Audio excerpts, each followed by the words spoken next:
guys, welcome back to my channel. My name is Jessica. If you're new, my friends call me Jess. So great to have you. We're gonna talk about your labor and delivery. I want to answer one question and keep this video short and sweet because my memory card's almost full. And this is the fourth video that I filmed in a day. So if I look like a little frazzled, it's because I am. But also this shirt is so cute and would be perfect for breastfeeding. Button downs, great idea. Whip out the boob, bam. Who should be in the room with you when you have your baby? Or like, should you have a doula? These are questions that I get asked. And the answer is very simple. It's me. No, just kidding. I do love it though. Ugh. Okay, I think that the person that you should have in the room with you is somebody that you trust, somebody that you feel safe with. Obviously, your partner, like the other parent of this child, is a winning answer. But should you have a doula, that could come down to how ready do you guys feel for this experience.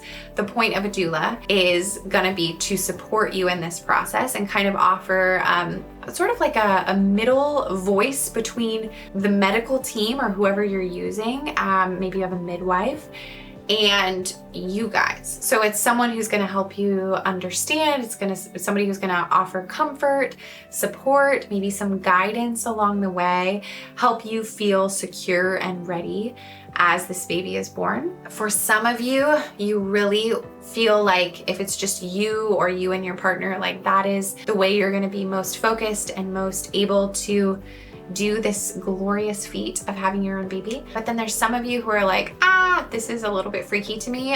Should I have my sister? Should I have my mom? Should I have my mother-in-law? I mean, really, this is gonna come down to you guys. It's super personal.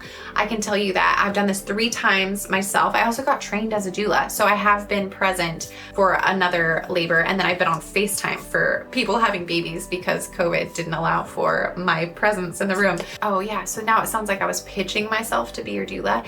I didn't become a doula so that I could go work for other people. I did it so that I could have some knowledge of what they know so that I could be more ready to make these YouTube videos for you now that the audience is here. When it comes down to having babies, for me, I love having my husband in the room, and for my third baby, it was COVID, so he was the only one allowed to be there. Thankfully, that was our 3rd time doing this. What I felt initially was I wanted someone there who could help me kind of know what I was doing and help me, like if I felt scared, to offer some words of like encouragement and support and like, here, try this, try leaning this way, try doing this thing.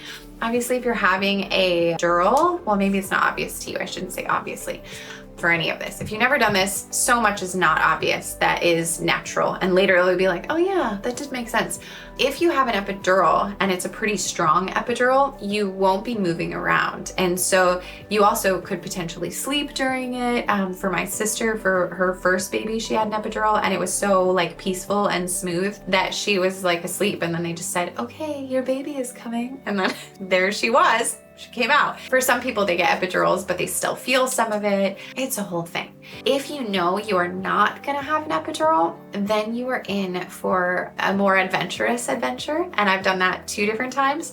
And I really appreciated having someone else in there who offered like some coaching, some guidance, like, okay, we're gonna breathe like this. Let's try shifting here. A lot of times it wasn't them guiding me as much as me being like, I think I'm gonna try this. Is that good? And I just liked having someone else be there like, yeah, that's good. My husband said that he really liked having someone else there because it took a little bit of the pressure off of him. Also, the person that we had with us, her name is Gina. She's so wonderful.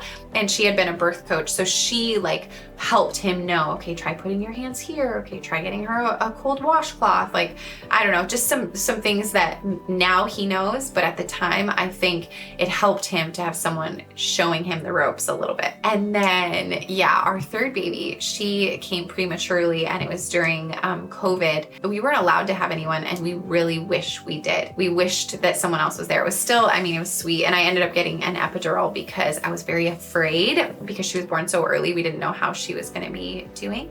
And I'm super thankful that I got the epidural. Kept everything very calm. But I still wished that I had support. And then I also had my sister in the room for my first 2 babies. So I had Gina, who was like a maternal figure to me, and a birth coach.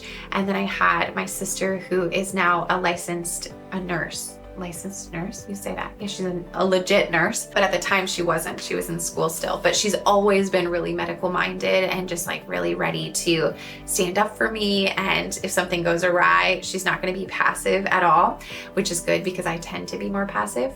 So yeah, you're thinking through these dynamics and then figuring out what feels right for you and your partner in this experience. Do you think that you guys would feel good if someone else is in the room? I would suggest that if relationships are complicated, if you have a weird relationship with your sister or your parent, like this probably isn't the best time to have them in there. It's a very personal and intimate experience. And so I would go for a person who's going to make you feel safe, secure, someone who can be supportive to you. And especially if you feel like you don't really have any education about this, then a doula would be a great person who can help you understand what's happening and make sense of things that might be a little bit confusing to you. That's my advice. You're great. Either way, you're going to do amazing. No matter who's there, no matter how you do this, it's going to be beautiful. And I believe in you. And if I can do it, you can definitely do it. And okay, I'll talk to you soon. Bye.